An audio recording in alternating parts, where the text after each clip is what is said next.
Hey friends, it's time for chapter 13 and 14 of Frindle. We're almost done, guys. There's only 15 chapters in Frindle, and so we will finish on Friday, right in time for Thanksgiving break. And then after Thanksgiving, y'all get ready. We're doing traditional literature, and you're like, what is that? Well, you'll have to come after Thanksgiving and see and find out, but I'll give you a hint. It's like fairy tales, folk tales, tall tales, all the really fun things. I know all of you guys love reading. Not all of you, but most of you like to read those kind of fiction stories.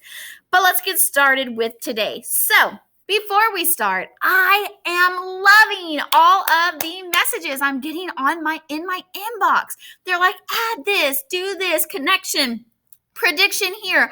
I'm like mind blown. So I have given like a million bazillion tickets out because of the people messaging me. I love it. So if you have anything to add, if you have a prediction, a question, a connection, anything, please message me because I'll give you a shout out and a ticket. I have had Brielle message me. I had James message me. I had Isaac message me. Now, if you're actually in school and you're like, but Miss Simpson, I can't message you. I'm not in your class. Guess what? You can tell your teacher, you can message your teacher and tell her, and I will happily do something for you too if you're at home right now. So message her, give her a prediction, a connection. I know that several teachers here have a few of you guys that are doing virtual right now, right before Thanksgiving. So go for it. Message me, message your teacher. I will happily give you guys something. Participate. So I am going to, I don't know if I said all of my guys. Brielle, James, Isaac. I think I've seen Rylan and Annie give me some stuff on the inbox. James actually asked me to add something to an anchor chart that we have. So let me get out that character anchor chart because James is thinking, guess what? That the character of Nick is a little bit sneaky. I think Nick is sneaky too. Also, we need to add to our plot anchor chart. So we have that for falling action. Remember, that's the events that lead to the resolution. Now we're in chapter 13, 14. We'll read 15 tomorrow. So we're kind of getting close to that resolution. I bet we'll see it in chapter 15. But for now, we need to add what happened when the reporter came to the school. So then in chapter 12, we saw that they bought Nick's word and he went national. So Frindle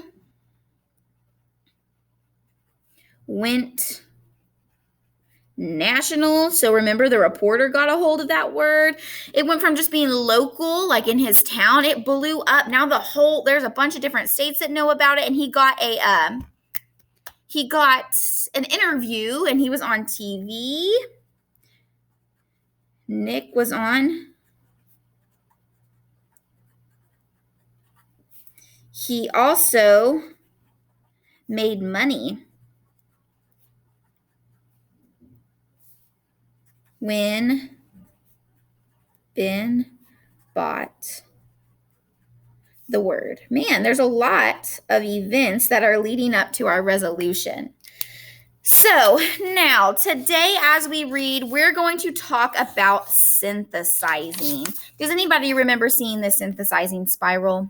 I hope you do, because I also in my video, and I'm sure your teacher did too, I described synthesizing using first of all, we did gobstoppers. So if your teacher did that, I did a gobstopper video, a jawbreaker video where it melted. Y'all remember that?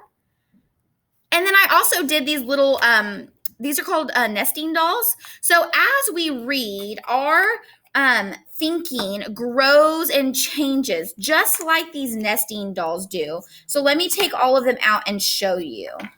So my nesting dolls, they start big, and as they get bigger, I'm imagining my thinking is growing and changing and developing throughout the book. And it definitely has with Frindle. So like the synthesizing spiral, it starts here. We use those synthesizing thinking stems to create. I mean, you don't have to, but it always helps me to create this synthesizing spiral.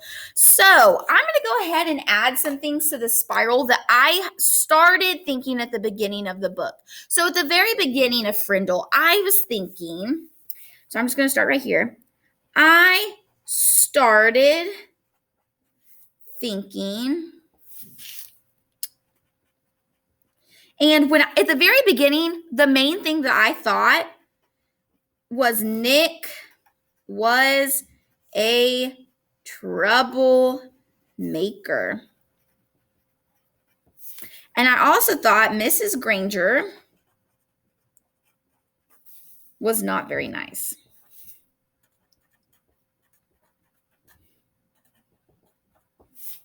Then, as I continued reading, then I was thinking that Nick would come up with some kind of plan.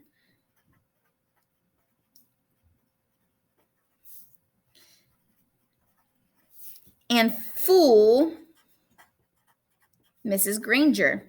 So he did, didn't he? So then I was thinking, well, Mrs. Granger, and this has not happened yet. I was thinking Mrs. Granger will let him use the word Frindle. Did she? She hasn't yet. It's been a big deal. So I was thinking Mrs. Granger will let him use the word Frindle, but then she kind of never did let him use the word Frindle. So then Nick will give up. Did Nick give up? He kind of did, but he hasn't yet. So now I'm thinking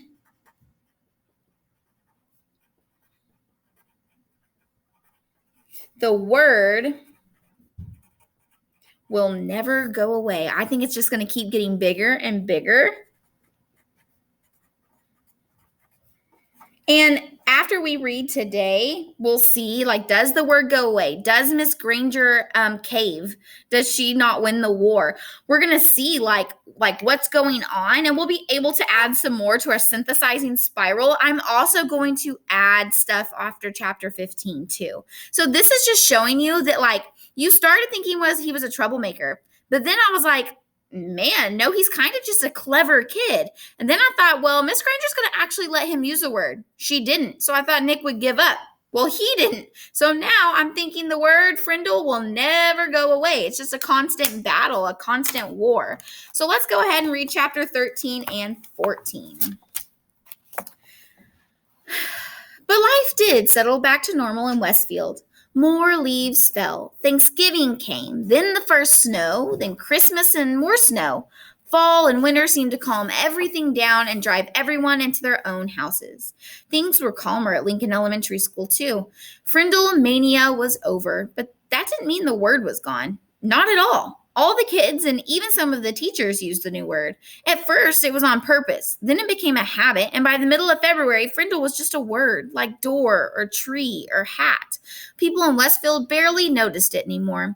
But in the rest of the country, things were hopping. Frindle was on the move. In hundreds of little towns and big cities from coast to coast, kids were using the new word, and parents and teachers were trying to stop it. But what had happened in Westfield happened over and over again. But Lawrence couldn't have been happier. There were Frindle shirts and sunglasses and erasers and notebooks and paper and dozens of other items. The new line of Frindles imported from Japan were a big hit, and now there was talk of even selling them in Japan and Europe as well.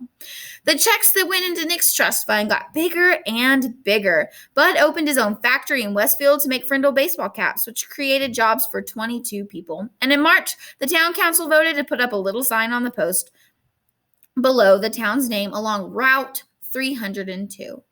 It said, home of the original Frindle. And Mrs. Granger, she seemed to have given up, or perhaps she had been ordered to. No one knew. Her poster about the forbidden word had quietly disappeared from the bulletin board, and kids were not saying it after school writing sentences anymore. It was business as usual, except for one thing. Look, that's their town sign, home of the original Frindle. Everyone in 5th grade got at least one word wrong on his or her spelling test each week. Every week, the first word at the top of Mrs. Granger's list was pin, and each Friday during the spelling test, every kid spelled it Frindle. Nick was sort of a celebrity for a while. Everyone had seen him on The Late Show and Good Morning America and 2 or 3 other TV shows. John and Chris and all his friends kept asking about what it was like to ride in a limousine. After a week or two, though, it was old news. Everyone seemed to forget it and move on. The only person who couldn't quite forget about everything was Nick. Okay, hold on. So, first of all, I need to correct something that I messed up on. I said that guy's name that bought Frindle, his name was Ben. His name is Bud. Whoops, Miss Simpson. His name is Bud. But I'm thinking the word will never go away. So, now I'm thinking, and I might need another synthesizing spiral. So now I'm thinking the word will go away. Because now I'm kind of changing my thinking. What are you guys? I think it will go away, but Nick will come up with something else. The way that it sounded at the end, it sounded like Nick was being super suspicious. Like he was going to come up with something else, be all creative. So let's see. And Miss Granger is not giving up. Okay. Notice from the very beginning, my thinking has completely changed. My thinking about Nick, my thinking about Mrs. Granger, my thinking about the word Frindle. I mean, I was wrong. So my thinking must have had to change. That's what synthesizing is. It's a reading strategy to help you monitor your comprehension. Monitor, do I understand what I'm reading? Is my thinking changing? So let's read chapter 14. Inside Nick. On the outside, Nick was still Nick, but inside it was different. Oh, sure, he still had a lot of great ideas, but now they scared him a little. For instance, Nick learned in social studies class that people who buy stuff are called consumers. If consumers stop buying, stores and shops and restaurants go out of business. Then boom, a new idea hit him. All the kids loved lunchtime, but the awful part about lunch was the eating part, school food. And the food was never a surprise. You had to smell it all morning and then go eat it. The food was always bad. Well, thought Nick, the school cafeteria is sort of a restaurant, isn't it? And the students are the consumers, right? And we don't really have to buy our lunches there, do we? Nick could see it all. He would get all the kids to bring their lunches home every day until the ladies who made the lunches cooked better food. He was sure those women didn't cook food like that for their own families. The kids were the consumers with $1.35 in their pockets, and until the food was better, that's where their money would stay. Great idea. Nick was sure it would work, and he got all excited about it. But then Nick remembered what happened with the word Frindle. It stopped him cold. He was sure that if all the kids stopped buying lunch, sooner or later someone would figure out that it was all Nick Allen's idea. He would get in trouble. People would write about it in the newspaper. The principal would call his parents. Anything could happen. So for the first time in his life, Nick kept a good idea to himself. Oh my gosh, character change! Mind blown! I'm sorry. I didn't mean to interrupt our reading, but oh my gosh. Nick never keeps an idea to himself. He always wants to be right. He always wants his ideas heard. He never does that. Is that a character change or what? Man, I wish we would have done Nick for our character change for him because Mrs. Granger, she really isn't changing. She's stuck on her high horse. But he's having a behavior change. Okay, let's keep reading. He never even told John or Chris, and that changed Nick. His mom was the first to notice. Are things okay at school, honey? She asked one day in early March. He'd seemed kind of down, a little sad, and it worried her. Sure, said Nick. Everything's fine. Everything's okay with your friends? They haven't been hanging around here very much. Mom, honest, everything's fine. It's winter. Everyone's really busy with hockey and basketball, that's all. And Nick went to his room and shut the door. Mrs. Granger noticed the change too. The clever little rascal who had looked her in the eye and said, but I really didn't have a Frindle with me. That boy wasn't in her class anymore. Now a quieter, more careful Nicholas Allen came into class every day. He did all his work perfectly, didn't speak unless she called on him and didn't laugh and joke with his friends like he used to. School would be over in a few months, and it seemed like there was nothing she could do to help him. Toward the end of the year, Nick remembered the letter that Mrs. Granger had asked him to sign on the back when the Frindle business was just getting started. The chess game was over, so he was expecting to get that letter from Mrs. Granger any day, but all spring it didn't come. So he thought she must have forgotten about it. Nick was afraid to bring it all up again, but he was dying of curiosity. So on the last day of school, Nick knocked on Mrs. Granger's classroom door. She was straightening up the textbooks on the bookcases below the windows. Without turning around, she sang, "Come in," Nick said. "Hi, Mrs. Granger." Mrs. Granger stood up and turned to face him. "Oh, it's you, Nicholas. I'm so glad you stopped by. I've been meaning to talk to you, and this will save me having to send you a letter this summer." Nick gulped and said, "That's what I came for, the letter." Mrs. Granger looked puzzled for half a second and then said, "Oh, that letter." Then she paused. "You will recall, Nicholas, that I said I would send you that letter when all this was over. And it's not over." Oh my gosh, guys. Is Miss Granger still going to be mean?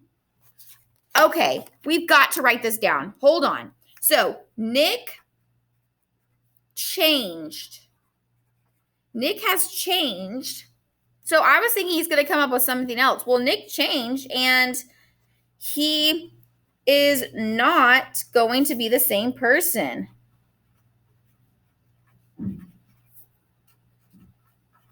Now I'm thinking maybe Mrs. Granger won't change either. But Mrs. Granger won't change. She doesn't seem like she's going to. She seems like she's kind of being a meanie. Let's see. Whoop. It's not. Nick tilted. I'm right here if you're following along. Nick tilted his head to one side and asked, "When will it be over?" Mrs. Granger smiled and said, "Oh, believe me, Nicholas, you'll know when it's over. I wanted to talk to you about something else." She walked across the room and stood about 2 feet from him. Nick had grown during the year, and their eyes were almost on the same level. Nick noticed that the eyes were softer, but just as powerful.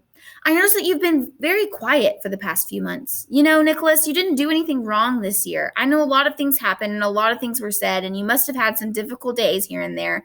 But your idea was a good idea, and I've been very proud of the way you behaved most of the time."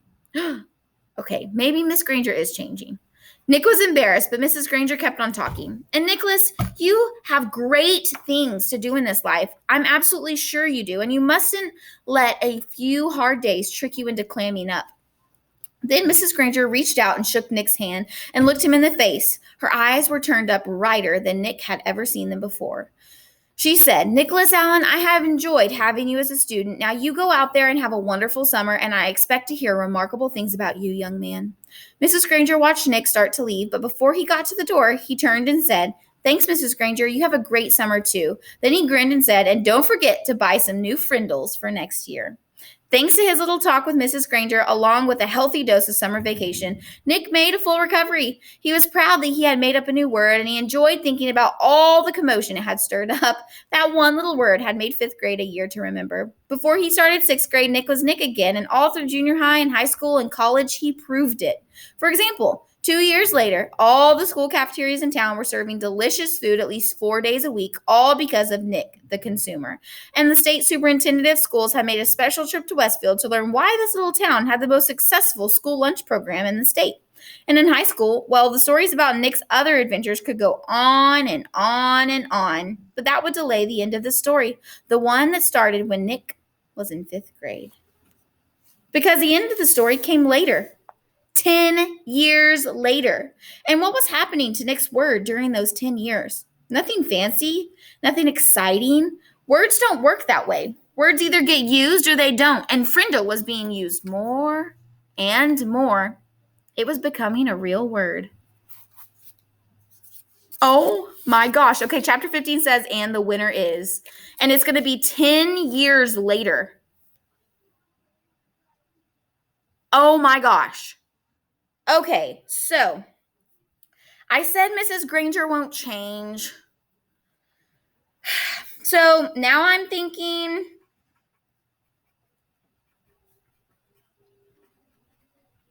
both Nick and Mrs. Granger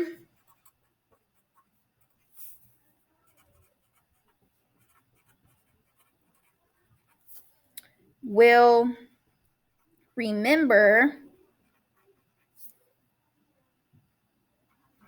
5th grade.